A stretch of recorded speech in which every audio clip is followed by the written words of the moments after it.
يقولوا فاس الباهية. فاس الباهية السيد هنا وبقى محلاله، وشحال ناس الزوار حبوك بيدروك جالو. عشتي محلية بواد خالدنا وصوات شحال علاو والو،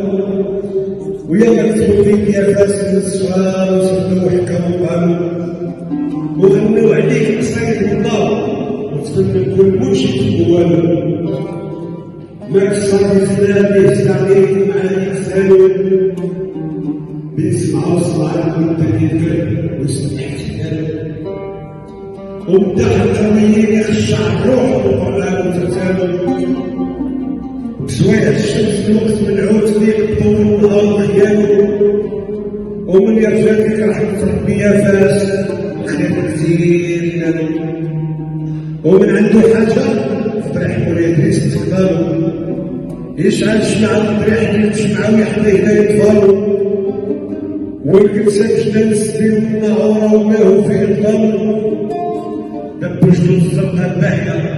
فيها الغريب يحط حاله،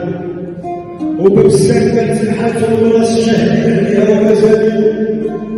والمرجين قادم على الدوام صافي ما نالوا، شحال سبوا معنا وشحال نحرقوا هبالو، باب فتوح باب كيسة شاطح وباب السماري على حالو، وباب السفرة معروفة بالصباح، وباب المجال معروف برجالو، في باب المحروق بالشرع عندك القاضي والحق حوالو، وباب ست عوال شد الوال باب الكلوس كيف قالوا، باب ستة وجمع الصيف على شمالو، وفي باب الحديد وباب الجديد وباب الحمراء وشحال زادو. سواق رايجة كانت تسبانها من سوق البلاد،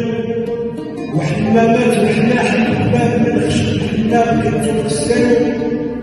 والطراح يوصل العجين وفي الخباز يطرحوا على شمالو، جيل ورا جيل ولا جيل يشبه هاد الجيل بحالو،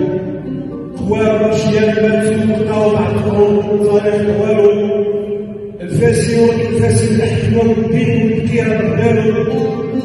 على شرع الله عاش ناقصك الله خلق حرام في بالو.